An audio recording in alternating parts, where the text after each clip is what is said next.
Santosh Kumar Gupta Ram Gopal Tripathi inter college Vijaypur की online कक्षाओं में आपका फिर से स्वागत करता हूं। बच्चों, इसके पहले तक के वीडियो में हम द्विघात समीकरण के चैप्टर को पढ़ चुके हैं।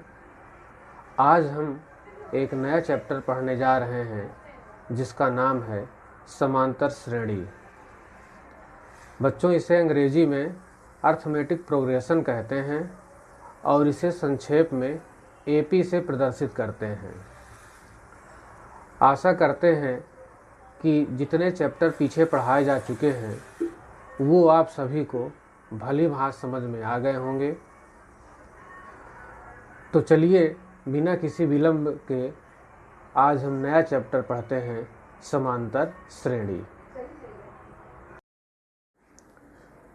बच्चों, जैसा कि आप लोग देख पा रहे हैं आपकी स्क्रीन पर ये समांतर श्रेणियाँ चैप्टर को खुला हुआ है, जो कि आपकी गणित का 5वां पाठ है। बच्चों, इसमें जो एक शब्द श्रेणियाँ आया है, पहले हम इसी को देखते हैं कि इसका क्या अर्थ है। तो ये जो इसका एक वचन होता है वो श्रेणी होता है। तो श्रेणी क्या क्या होती है बच्चों? अगर हम कुछ नंबरों को कॉमा लगाकर लिखते जाएं तो उसको हम श्रेणी कहते हैं। और उस श्रेणी में क्या विशेषता है, उसका क्या पैटर्न है, उस पैटर्न के आधार पर हम ये देखेंगे कि ये श्रेणी समांतर श्रेणी है या कोई और है। तो बच्चों, जैसा कि आप देख पा रहे हैं इसमें एक शब्द समांतर यहाँ पर आया हुआ है। तो ये जो समांतर शब्द है, ये इसी का अगर हम संधि विच्छेद कर दें और इसको हम लिख दें समान और प्लस अंतर, कहने का मतलब कि अगर जो पद हैं जिनको हम कॉमा लगा कर लिखेंगे, अगर उनके बीच में का जो अंतर है वो अगर समान है तो हम उस श्रेणी को समांतर श्रेणी कहेंगे। अगर उनके पदों के बीच का अंतर समान नहीं है तो वो समांतर श्रेणी नहीं होगी। तो अब देखिए आगे इसमें चलते हैं। समांतर श्रेणी जहाँ से शुरू होता है, इसके पहले यहाँ तक यही बताया गया है कि किस तरह से हम श्रेणी को लिखते हैं और किस तरह से उसके पैटर्न की पहचान करते हैं। तो ये जैसा कि आप लोग देख पा रहे हैं, ये आपकी स्क्रीन पर समांतर श्रेणियाँ ये कुछ लिखी हुई हैं, इन पर विचार करते हैं। जैसा कि ये पहली श्रेणी है, 1, 2, 3, 4 इस तरह से लिखी हुई है। तो अगर बच्चों यहाँ पर हम ध्यान से देखें तो 1 और 2 के बीच का जो अंतर है वो 1 के बराबर है, और 2 और 3 के बीच का जो अंतर है वो भी 1 के बराबर है। 3 और 4 के बीच का जो अंतर है वो भी 1 के बराबर है। तो ये जो पहली श्रेणी दी गई है ये एक समांतर श्रेणी होगी। इसी तरीके से अगर हम दूसरी श्रेणी देखें तो इसमें लिखा हुआ है 100, 70, 40, 10, ये कॉमा लगाकर लिखा हुआ है। 100 और 70 के बीच का जो अंतर है वो 30 के बराबर है, और 70 और 40 के बीच का जो अंतर है वो भी 30 के बराबर है। 40 और 10 के बीच का जो अंतर है वो भी 30 के बराबर है। तो इस तरह से अगर हम बच्चों देखेंगे इसमें तो हम पाएंगे कि ये एक समांतर श्रेणी, जो श्रेणियाँ लिखी हुई हैं ये एक समांतर श्रेणी है। अब इसमें जो ये कॉमा लगाकर जो संख्याएं लिखी हुई हैं, इन संख्याओं को हम पद कहते हैं और इसको अंग्रेजी में हम टर्म भी कहते हैं। तो ये जैसे लिखा हुआ है -1.0, -1.5, -2.0, -2.5, ये सब क्या हैं? ये सब हमारे पद हैं। अब बच्चों आगे बढ़ते हैं।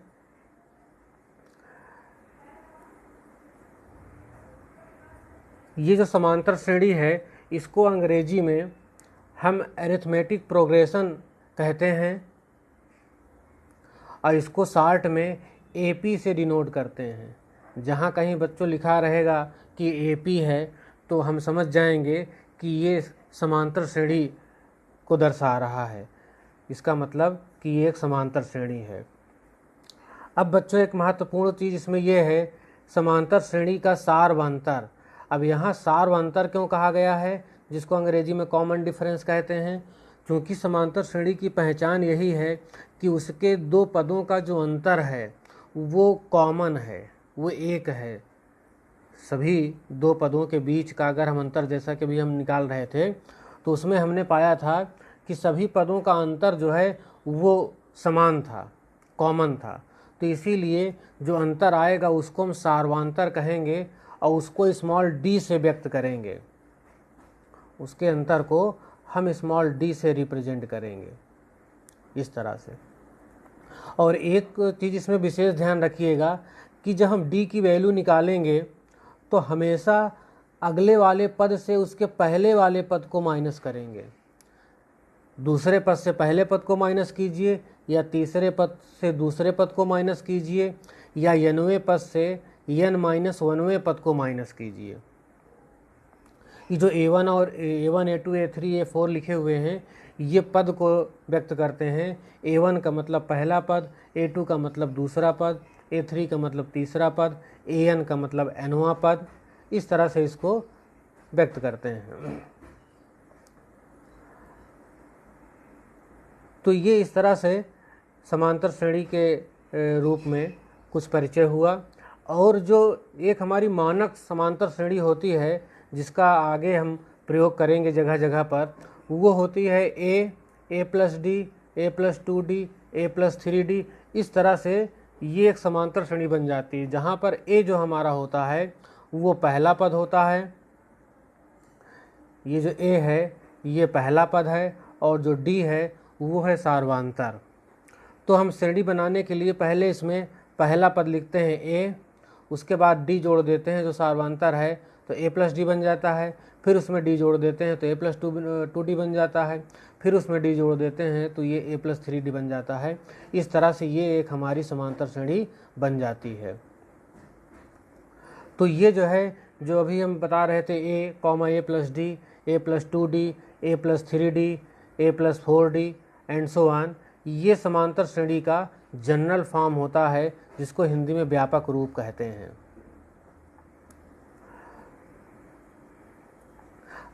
अब हम देखते हैं कि अगर समांतर श्रेणी में हमारे जो पद हैं उनको हम गिन सकते हैं कि इतने पद हैं, तो वो हमारी परिमित एपी कहलाएगी। जिसमें पदों की संख्या को हम गिन सकें तो वो जो है परिमित एपी कहलाती है, जैसा कि लिखा हुआ है परिमित एपी। और जब हम उसको गिनेंगे तो उसमें निश्चित रूप से एक अंतिम पद भी होगा, और जो अंतिम पद होगा उसको हम लास्ट टर्म या अंतिम पद कहते हैं, और उसको स्मॉल l से हम व्यक्त करते हैं। तो ये एपी के बारे में सामान्य सी जानकारी हो गई। अब हम इसकी जो पहली प्रश्नावली है उस पर चलते हैं और उन प्रश्नों को हल करने का प्रयास करते हैं। इसके पहले इसमें देखिए कुछ उदाहरण भी दिए गए हैं, उन उदाहरणों को भी आपको पढ़ना है, और हम इसकी जो पहली प्रश्नावली है वहाँ से शुरू करते हैं। देखिए इसमें लिखा हुआ है, पहली प्रश्नावली है, निम्नलिखित परिस्थितियों में से किन परिस्थितियों से संबद्ध संख्याओं की सूची एपी है और क्यों है। तो यहाँ पर एक कंडीशन दी गई है, उस कंडीशन के आधार पर हम एक श्रेणी बनाएंगे और उस श्रेणी को चेक करेंगे कि वो श्रेणी एपी है कि नहीं है, अर्थात समांतर श्रेणी है कि नहीं है। जैसा पहला इसमें है पार्ट है, प्रत्येक किलोमीटर के बाद टैक्सी का किराया, जबकि प्रथम किलोमीटर के लिए किराया 15 रुपया है और प्रत्येक अतिरिक्त किलोमीटर के लिए किराया 8 रुपया है। तो इसके लिए हम एक श्रेणी बनाएंगे और उस श्रेणी के पैटर्न के आधार पर देखेंगे कि ये श्रेणी समांतर श्रेणी है कि नहीं है। इसमें 4 पार्ट हैं, हम चारों पार्टों पर थोड़ा थोड़ा विचार करते हैं। तो चलिए देखते हैं इसका पहला पार्ट। जैसा कि आप देख पा रहे हैं, इसमें जो 1 किलोमीटर, पहले किलोमीटर का जो किराया है वो 15 रुपया दिया गया है, और उसके बाद प्रत्येक किलोमीटर पर 8 रुपया किराया उसका बढ़ जाता है। तो पहले किलोमीटर का किराया हो गया 15 रुपया, जो 2 किलोमीटर का जो किराया बनेगा उसमें 15 रुपया तो पहले किलोमीटर का हो जाएगा और 8 रुपया दूसरे किलोमीटर का हो जाएगा। तो कुल मिलाकर दोनों को जोड़ देंगे तो इसका किराया बन जाएगा 23 रुपया। अब अगर हम 3 किलोमीटर यात्रा का किराया निकालेंगे तो पहले किलोमीटर का 15 रुपया, दूसरे किलोमीटर का 8 रुपया, तीसरे किलोमीटर का 8 रुपया, तो इस तरह से जो किराया बनेगा वो 31 रुपया बन जाएगा। इसी प्रकार से चौथे 4 किलोमीटर का जो किराया होगा वो 39 रुपया बन जाएगा। तो हमें श्रेणी जो मिलेगी वो श्रेणी हो जाएगी 15, 23, 31, 39। अब अगर हम 23 से 15 को घटाएंगे तो 8 आएगा, 31 से 23 को घटाएंगे तो 8 आएगा। इस तरह से हम देखते हैं कि जो सार्वांतर हमें मिल रहा है वो बराबर मिल रहा है, समान मिल रहा है, तो इसलिए ये श्रेणी जो है समांतर श्रेणी होगी। इसी तरीके से दूसरे पार्ट पर हम देखते हैं, इसमें लिखा हुआ है किसी बेलन में उपस्थित हवा की मात्रा जबकि वायु निकालने वाला पंप प्रत्येक बार बेलन की हवा का 1/4 भाग बाहर निकाल देता है। तो अगर हम इसमें ये मान लें कि जो हवा की मात्रा है बेलन में वो 1 यूनिट के बराबर है, तो जो हमारा पहला पद, बच्चों ध्यान दीजिएगा, जो पहला पद है उसे कहीं कहीं A1 से व्यक्त किया जाता है और कहीं कहीं T1 से व्यक्त किया जाता है। T का मतलब टर्म। तो जो हमारा पहला पद बन जाएगा वो 1 बन जाएगा, क्योंकि उसमें जो पहली हवा की मात्रा है वो 1 यूनिट है। अब प्रश्न कह रहा है कि उससे उसका 1/4, 1/4 हवा निकाल देते हैं। तो हवा निकाल दी गई 1/4 यूनिट। अब 1 से 1/4 को हम माइनस कर देंगे तो जो हमारे पास उस बेलन में जो हवा बचेगी वो 3/4 बचेगी। तो दूसरा जो टर्म बन जाएगा वो 3/4 का बन जाएगा। अब फिर 3/4 का फिर 1/4 भाग हवा निकाल दी गई, अर्थात गुणा कराने पर कितना आ गया, 3/16। तो 3/4 जो हवा पहले थी उससे 3/16 हम माइनस कर देंगे, बाहर हवा निकाल देंगे, तो ये हवा बचेगी हमारे पास 9/16। तो तीसरा पद बचेगा वो हो जाएगा 9/16। इसी तरीके से बेटा ये चौथा पद भी T4 निकाला गया है, जो हमें मिला 27/64। तो हमको जो श्रेणी मिली वो मिली 1, 3/4, 9/16, 27/64। और जब हमने दूसरे पद से पहले पद को माइनस किया तो आया माइनस का 1/4, और तीसरे पद से दूसरे पद को माइनस किया तो आया -3/16।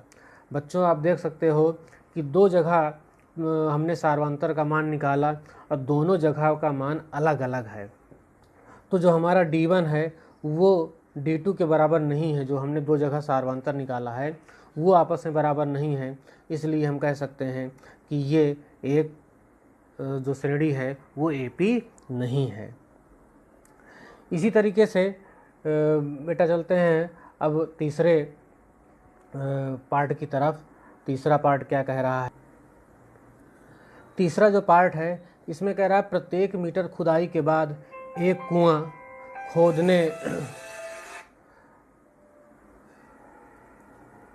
खोदने में आई लागत, जबकि प्रथम मीटर खुदाई की लागत 150 रुपया है और बाद में प्रत्येक मीटर में लागत 50 रुपया बढ़ जाती है। तो बच्चों इसमें ये बहुत आसान है। पहले 150 रुपया लगता है और उसके बाद जैसे जैसे एक एक मीटर खुदाई बढ़ती है 50 रुपया और जुड़ जाता है। तो अगर हम इसका पैटर्न बनाएंगे तो पहले 150 रुपया रहेगा और फिर 50 जुड़ जाएगा 200 रुपया हो जाएगा, फिर 50 जुड़ जाएगा 250 रुपया हो जाएगा और फिर 300 रुपया हो जाएगा। तो हम देखते हैं कि 150, 200, 250, 300 इस तरह से श्रेणी बन जाती है। और 200 से 150 घटाएंगे तो 50 आएगा, 250 से 200 घटाएंगे तो 50 आएगा, 300 से 250 घटाएंगे तो 50 आएगा। इस तरह से हम देखते हैं कि इसका जो सार्वंतर आएगा वो 50 के बराबर आएगा, इसलिए हम कहेंगे कि ये जो श्रेणी है वो समांतर श्रेणी है। अब इसी तरह से चौथे पार्ट पर चलते हैं। इसमें कह रहा है खाते में प्रत्येक वर्ष का मिश्र धन जबकि 1000 रुपये की राशि 8% वार्षिक दर से चक्रवृद्धि ब्याज पर जमा होती है। तो इसके लिए हमारे पास जो राशि है वो 10,000 रुपया है, और 10,000 जो हमारी राशि है वो पहले वर्ष की है। दूसरे वर्ष के लिए जो चक्रवृद्धि ब्याज आएगा, देखो बेटा एक चीज़ ये भी ध्यान रखना कि एक वर्ष का जब हम ब्याज निकालते हैं तो उसमें चाहे हम चक्रवृद्धि ब्याज वाला सूत्र लगा दें और चाहे साधारण ब्याज वाला सूत्र लगा दें, दोनों में कोई अंतर नहीं आता है। तो हम चूँकि एक एक वर्ष का निकाल रहे हैं, इसलिए हम जो सूत्र लगा रहे हैं वो साधारण ब्याज वाला ही लगा रहे हैं। क्योंकि कोई अंतर नहीं होता है, इसलिए इसमें कोई दिक्कत नहीं होगी। तो दूसरे वर्ष का जो चक्रवृद्धि ब्याज आएगा वो आ जाएगा 10,000 × 8 × 1, क्योंकि एक वर्ष का है तो 1/100, तो ये आ जाएगा 800 रुपया। तो दूसरे वर्ष की राशि क्या हो जाएगी, 10,000 में 800 रुपये जोड़ देंगे तो हो जाएगा 10,800। इसी तरीके से बेटा तीसरे वर्ष का जो ब्याज आएगा, वो तीसरे वर्ष का मतलब एक वर्ष का, वो आ जाएगा 864 रुपया। और जो हमारे दूसरे वर्ष की जो राशि थी वो अगले वर्ष की राशि के लिए मूलधन बन जाएगी। मतलब 10,800 रुपये जो दूसरे वर्ष की राशि थी वो तीसरे वर्ष के लिए मूलधन बन गई। और ब्याज दर 8% है तो 8, और गुणे समय एक वर्ष का है तो 1/100, तो ये आ जाएगा 864 रुपया। तो तीसरे वर्ष की जो राशि आ जाएगी उसमें 10,800 में 864 जोड़ेंगे तो ये आ जाएगी 11,664 रुपया। इससे जो हमारी श्रेणी बनेगी वो 10,000, 10,800, 11,664 इस तरह से श्रेणी बन जाएगी। अगर हम घटा कर देखेंगे इन पदों में, सार्वांतर निकालेंगे तो सार्वांतर समान नहीं आएगा, तो हम कह सकते हैं कि जो श्रेणी है वो एपी नहीं है, अर्थात समांतर श्रेणी नहीं है। तो ये पहले प्रश्न के सभी पार्ट हो गए। अब हम अगले प्रश्न को देखते हैं, प्रश्न नंबर 2। जैसा कि बेटा आप लोग देख पा रहे हो कि ये प्रश्न नंबर 2 है। इसमें कह रहा है दी हुई एपी के प्रथम 4 पद लिखिए जबकि प्रथम पद ए और सार्वांतर डी है, निम्नलिखित है। अलग अलग कई पार्ट में है ये। तो पहला इसमें जैसा पद लिखा हुआ है दिया गया है, ए का मान है 10 और डी का मान है 10। ए का मान 10 और डी का मान 10। तो देखिए हमने अभी इसका व्यापक रूप बताया था समांतर श्रेणी का, कि पहले हम ए लिखते हैं और फिर ए प्लस डी लिखते हैं, फिर ए प्लस 2d लिखते हैं। इस तरह से हम लिखते चले जाते हैं तो हमें एक समांतर श्रेणी मिल जाती है। तो पहले जब ए का मान हम इसमें 10 लिखेंगे तो 10 आ जाएगा, और दूसरा जब ए प्लस डी करेंगे तो 10 धन 10 आ जाएगा, और तीसरा जब ए प्लस 2d करेंगे तो 10 धन 2 × 10 आ जाएगा, और इसी तरह से आगे भी। तो इस समांतर श्रेणी मेरी बन जाएगी 10, दूसरा पद 20 और तीसरा पद 30। इस तरह से ये हमारी समांतर श्रेणी बन जाएगी। तो 10, 20, 30 और चौथा पद आ जाएगा इसी तरह से 40। तो ये 4 पद हो जाएंगे। तो इसी तरह से इसमें और भी पार्ट हैं, उनको ऐसे ही करना है जैसा कि इसमें बताया गया है। दूसरा ए का मान है -2 और डी का मान है 0। तो ए बराबर तो -2 दिया गया है, डी का मान 0 दिया गया है, तो पहले ए की जगह -2 रख देंगे। दूसरे पद में ए प्लस डी में जब ए और डी का मान रखेंगे तो -2 + 0 मतलब -2 आ जाएगा। इस तरीके से हमें 4 पद मिल जाएंगे। इसी तरीके से तीसरा और चौथा पार्ट भी ऐसे ही इसका लगेगा। अब देखते हैं अगले प्रश्न को।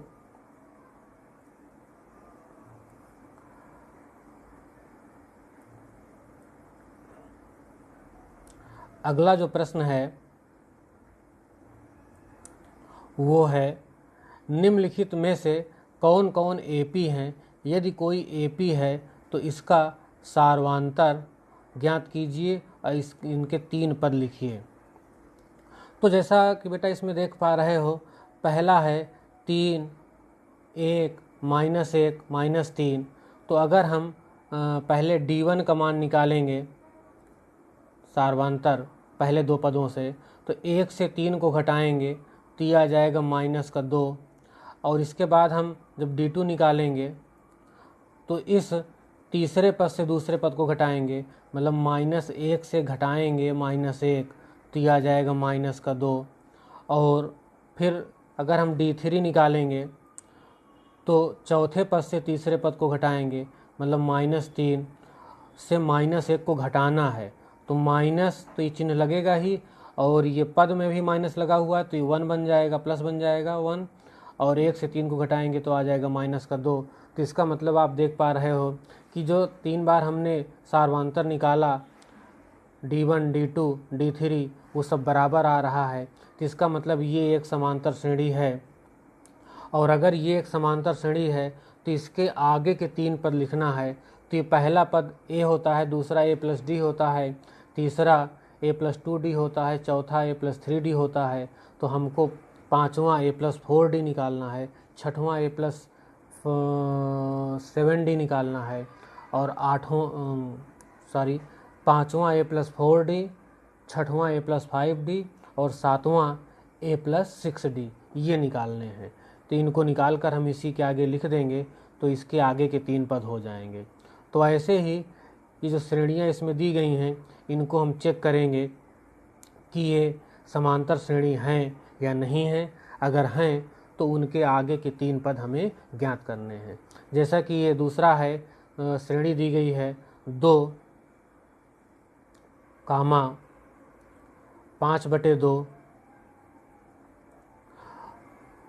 3, 7/2। तो ये एक श्रेणी दी गई है। जब इसमें से हम पहला निकालेंगे, A2 से A1 को माइनस करेंगे, अर्थात 5/2 से 2 को माइनस करेंगे तो हमको 1/2 मिलेगा। इसी तरीके से हम इसके और पदों को माइनस करेंगे, A3 से A2 को माइनस करेंगे तो ये हमें 1/2 मिलेगा। और जब हम चौथे पद से तीसरे पद को माइनस करेंगे, D3 निकालेंगे तो ये भी 1/2 मिलेगा। तो हम देखते हैं कि इसमें भी जो हमें अंतर मिल रहा है सार्वंतर वो 1/2 ही है। तो हम कह सकते हैं कि ये एक श्रेणी जो है वो AP है, और AP होने के बाद हमें इसका 5वां, 6वां, 7वां पद निकालना है। जैसा कि स्क्रीन पर आप लोग देख पा रहे हैं कि 5वां पद A+4D निकाला गया है, A और D का मान रखा गया है तो हमें 4 मिल गया है। इसी तरह से 6वां पद 9/2 मिल गया है, 7वां पद 5 मिल गया है। तो जो अगले 3 पद होंगे इस श्रेणी, समांतर श्रेणी के, वो 4, 9/2 और 5 होंगे। इसी तरीके से बच्चों ये तीसरा पार्ट भी हल किया गया है इसी नियम से, और इसके आगे ये चौथा पार्ट भी ऐसे ही हल किया गया है। और ये इस तरह से ये प्रश्नावली आपकी समाप्त हो गई है। ये बहुत ही सरल प्रश्नावली थी। आशा करते हैं बच्चों कि आपको अच्छे समझ में आ गया होगा। अगले वीडियो में हम इसकी अगली प्रश्नावली पर चर्चा करेंगे। तब तक आप पढ़ते रहिए और जो सरकार द्वारा गाइडलाइन बनाई गई हैं उन गाइडलाइन के नियमों का पालन कीजिए। धन्यवाद।